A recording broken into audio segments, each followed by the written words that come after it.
আজকে সকাল সকাল দেখো গাছ থেকে অনেক আম পাড়া হয়েছে। এর আগেও আম পাড়া হয়েছিল, তখন কাঁচা ছিল। তো আচার করেছি, মিষ্টি আচার করেছি। আর ঝড়ে তো অনেক আম পড়েও গেছিলো, আর অনেক লোককে দেওয়াও হয়েছে। আর আজকে এই আমগুলো লাস্ট, মানে আর গাছে আম নেই, ভাবলাম পাকলে তারপরে পাড়া হবে। তো পাকতে আর দিচ্ছে না, মানে রোজ একটা দুটো করে খেয়ে ফেলাচ্ছে। ইঁদুরে খাচ্ছে না বাঁদুরে খাচ্ছে জানি না, মানে একটু করে খেয়ে আর ফেলে দিচ্ছে। তো সেই জন্য আজকে যা আম ছিল সবই পেড়ে নিয়েছে। আর পেড়ে মানে আমরা তিন ভাই, মানে তিনটে যা সমান সমান ভাগ করে নিয়েছি, যেহেতু গাছটা আমাদের ভাগে। আর আজকে দেখো সকালবেলা ব্রেকফাস্টে বানাবো চাউমিন। তো আমি সকালে ব্রেকফাস্ট বানাই না, তো আমরা এখানে মুড়ি খেয়ে নিই, আমি, মা আর সোনু। তো আমাদের গ্রামের দিকে বেশিরভাগ সব মুড়ি খায়, আর আমার মুড়ি খেয়ে খেয়ে প্র্যাকটিসও হয়ে গেছে। সকালবেলায় তরকারি বা আলু ভাজা, চানাচুর টানাচুর দিয়ে মুড়ি খেয়ে নিই। আর আমাদের এখানে ওই কাছাকাছি চপ ভাজে, একদিন চপ নিয়ে আসি, আলুর চপ নিয়ে এসে আমরা তিনজনে মুড়ি খেয়ে নিই।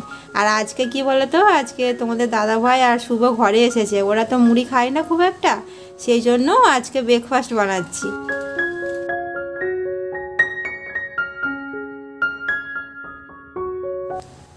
আর আমি তো সংসারের কাজ একটু করে করি, আর আমাদের নতুন ঘরের কাজ কতটা এগোলো মানে দেখে যাই। আর দেখো আমাদের বাড়ির, মানে নতুন বাড়ির কাজ যেন আর শেষই হয় না। এই দিকটা মানে 10-12 দিনেরও বেশি হয়ে গেছে, প্লাস্টার করতে শুরু করেছে, এখনও শেষ করতে পারেনি। এই যে বক্স জানলাগুলোর ডিজাইনগুলো না, এই বিটগুলো করতে অনেকটাই সময় লাগছে। আর বৃষ্টির জন্য মানে 2 দিন কাজ হয়, তার 4 দিন করে কাজ বন্ধ হয়ে যাচ্ছে।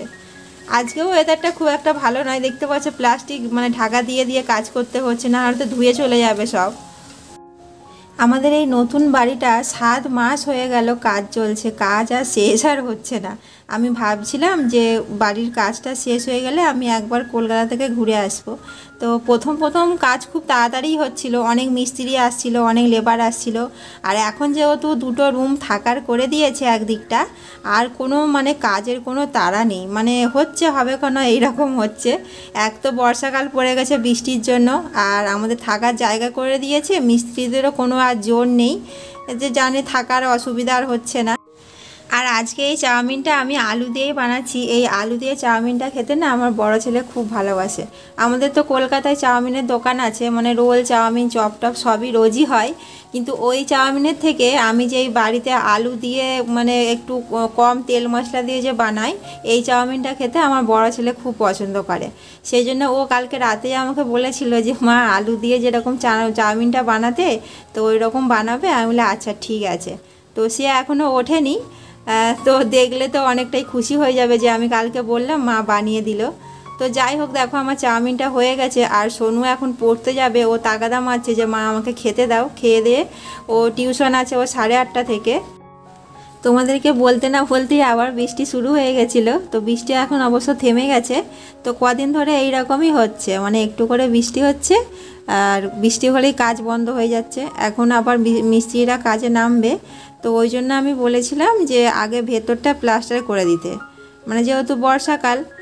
আর মিস্ত্রিরা বললো কি যে আগে ভেতরে করলে হবে না, বাইরেটা আগে প্লাস্টার করতে হবে। আর না হলে ভেতরটা আগে প্লাস্টার হয়ে গেলে বাইরে যখন আবার প্লাস্টার করবে, তখন তো পুরো দেয়াল তো ভিজাতে হবে, ভিজিয়ে প্লাস্টারটা করতে হবে, তখন ওই রসটা আবার ভেতরে ঢুকবে, তখন দেয়াল পুরো মানে ভিজে থাকবে, রসে যাবে। সেই জন্য আগে বলছে বাইরেটা হয়ে গেলে তারপরে ভেতরে ধরবো। আর এখন দেখো আমি রান্না বসিয়ে দিয়েছি। আজকে আমাদের রান্না হচ্ছে আলু দিয়ে মাছ দিয়ে ঝোল, আর করলা আলু ভাতে, মানে ভাতের সঙ্গে দিয়ে দিয়েছি, ভাত তো আমার হয়ে গেছে। আর হচ্ছে শাক ভাজা।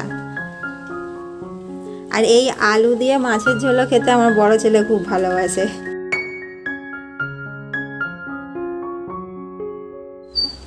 এই শাকটা হচ্ছে লোটে শাক আর কলমি শাক পাইল আছে, মানে আমার জায়েদের হয়েছিল, কলমি শাকও হয়েছে, লোটে শাকও হয়েছে। তো আমার যা বললো 2 রকম শাক একসাথে করো, ভালো লাগবে। আর রান্না তো আমার হয়ে গেছে। আর এখন দেখো আমার শাশুড়িকে স্নান করাতে এসেছি। তো আমার শাশুড়ি 11:30-12টা বাজলেই না মানে বলবে আমাকে স্নান করিয়ে দাও, ভাত দিয়ে দাও। এই নতুন রুমটাও আমাদের রেডি করে দিয়েছে। তো এইটাতে মা থাকে আর ওই দিকেরটাতে আমি থাকি। এই রুমটা তোমাদের কোনোদিনও দেখানো হয়নি। মা তো সবসময় মানে শুয়ে থাকে বিছানায়, কিছু তো করতে পারে না। তো মায়ের পুজোর সময় তো কোমর আর একটা হাত ভেঙে গেছিলো, মানে বাঁ হাতটা। আবার কিছুদিন আগে মানে হাঁটাচলা বেশ ভালোই করছিল গো, মানে হাঁটাচলা করতে গিয়ে আবার পড়ে গিয়ে আর একটা হাত ভেঙে গেছে, মানে ডান হাত। এই কিছুদিন হলো প্লাস্টার করা আছে, আবার 1.5 মাস এখন প্লাস্টার করা থাকবে। আর এখন একদমই হাঁটাচলা করতে পারছে না, তো আমাকে সবটাই করিয়ে দিতে হয়। তো এখন তাকে স্নান করিয়ে দিলাম, মাকে আগে ভাত দিয়ে দেবো। আর আমার এখনও স্নান হয়নি, মাকে স্নান করিয়ে খেতে দিয়ে তো মা শুয়ে পড়লে তারপরে আমি স্নান করতে যাই। এই 7 মাস হয়ে গেল মায়ের কোমর অপারেশন করে কলকাতা থেকে গ্রামের বাড়িতে এসেছি। তো এই মায়ের জন্য 7 মাস এক জায়গাতেই আমি বসে আছি, মানে বাপের বাড়িতেও যেতে পারছি না। একটু সুস্থ হয়ে গেছিলো, তো ভাবলাম ননদকে দেখতে বলে আর কদিন কলকাতা থেকে ঘুরে আসবো। দেখো যেখানে এত বছর ছিলাম সেখানের জন্য একটু তো মনটা খারাপ হবেই। মানে 18-19 বছর ওইখানে একভাবে মানে 4 জনে আমরা ছিলাম, তো সেইখান থেকে আমরা পুরো আলাদা হয়ে গেছি। তোমাদের দাদা ভাই আর আমার বড় ছেলে কলকাতায় থাকে, আর আমি আর আমার ছোট ছেলে এই আমার শাশুড়ি মায়ের জন্য গ্রামের বাড়িতে থেকে গেছি। তো মনটা মাঝে মধ্যে খারাপ লাগে, খারাপ লাগলেও আর কিছু করার নেই। এই যে আবার পড়ে গেছে, একটা হাত তো ভেঙে গেছে, আর তো কিছু করতেই পারছে না, সবটা আবার করিয়ে দিতে হচ্ছে। এখন বাজে হচ্ছে বিকেল 4টের মতো। তোমাদের দাদাভাই আছে ঘরেই আছে, তো তরমুজ আর আম কাটলো খেয়ে দিয়ে। আর এখন দেখো জামা কাপড়গুলো তুলতে চলে এসেছি। জামা কাপড়গুলো ভালো করে শুকায়নি জানো তো, মানে আজকে ওয়েদারটা খুব একটা ভালো ছিল না, আর রোদ্দুর হলে এখানটা মেলে দিলে সব শুকিয়ে যায়। তো আজকে ভালো করে রোদ্দুর হয়নি, হালকা হালকা ভিজে আছে, তো নিয়ে গিয়ে একটু মেলে দেবো। আর এই জায়গাটায় আমরা মানে গাছ লাগাবো ঠিক করেছি, মানে আমাদের বাড়ি করেও সামনে অনেকটাই জায়গা থাকবে। আর গাছ লাগাতে আমার আর তোমাদের দাদাভাইয়ের তো খুব ভালো লাগে। মানে অনেকেদের দেখি তো যে অনেক রকমের গাছ লাগিয়ে রেখেছে, মানে আমাদের প্রথম থাকতেই গাছ লাগানোর অনেক শখ। মানে বিয়ের পরই তো কলকাতায় চলে গেলাম, তো কলকাতার যে ফ্ল্যাট কিনেছিলাম তো ওই ছাদে তো গাছ লাগিয়েছিলাম। তো যেহেতু ওই ছাদটা আমাদের একার ছিল না, তো অনেকেরই আপত্তি ছিল, সেই জন্য গাছ আমি বেশি দিন রাখতে পারিনি। ওই জানলাতে যে কটা রেখেছিলাম তাই। তো আর এখানে অনেক জায়গা আছে, তো যখন বাড়িঘর পুরো হয়ে যাবে পরিষ্কার করে অনেক রকমের গাছ লাগাবো। আর গাছ লাগলে তোমরা তো দেখতেই পাবে। আর এই সিঁড়িটা দেখো, মানে ইট দিয়ে কোনো রকম মানে উঠা নামার জন্য করে দিয়েছে, আর রোজই 1-2 করে ইট খুলে খুলে পড়ে যায়। তো মিস্ত্রিকে বলছি যে আমার সিঁড়িটা আগে করে দাও উঠা নামার জন্য।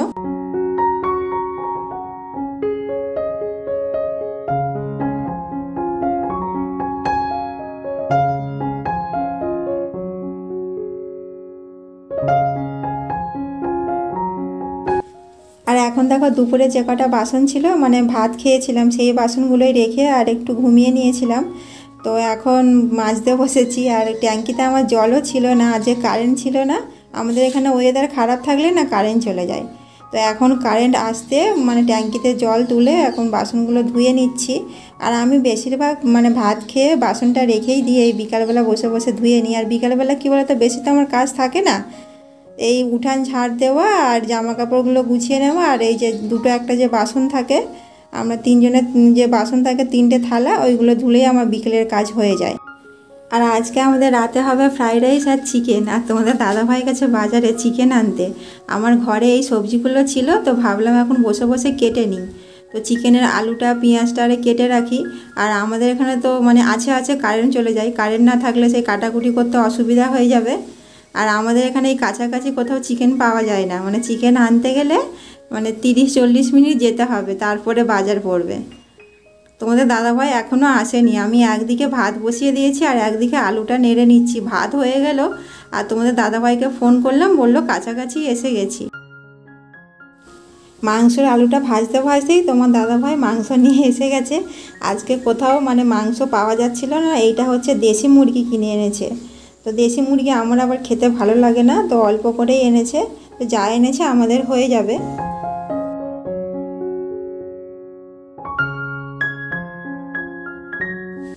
আর এইখানে রান্না করতে আমার এত অসুবিধা হচ্ছে, মানে এই 6-7 মাস যে কী কষ্ট করে আমি রান্না করছি সে শুধু আমিই জানি। আমার রান্নাঘরটা যে কবে মানে রেডি হবে, কবে যে গুছিয়ে নেব সব কিছু, কী জানি।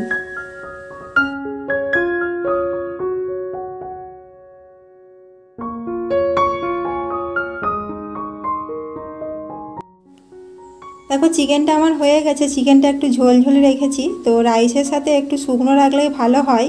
কিন্তু আমাদের সোনু মানে আমার ছোট ছেলে, তো ও একটু ঝোল খেতে পছন্দ করে, সেই জন্য ওর জন্য ঝোলটা রাখলাম। আর এখন দেখো রাইসটাও করে নিচ্ছি। তো আজকের ব্লগটা এই পর্যন্তই। সবাই ভালো থেকো, সুস্থ থেকো। আজকের মতো টাটা।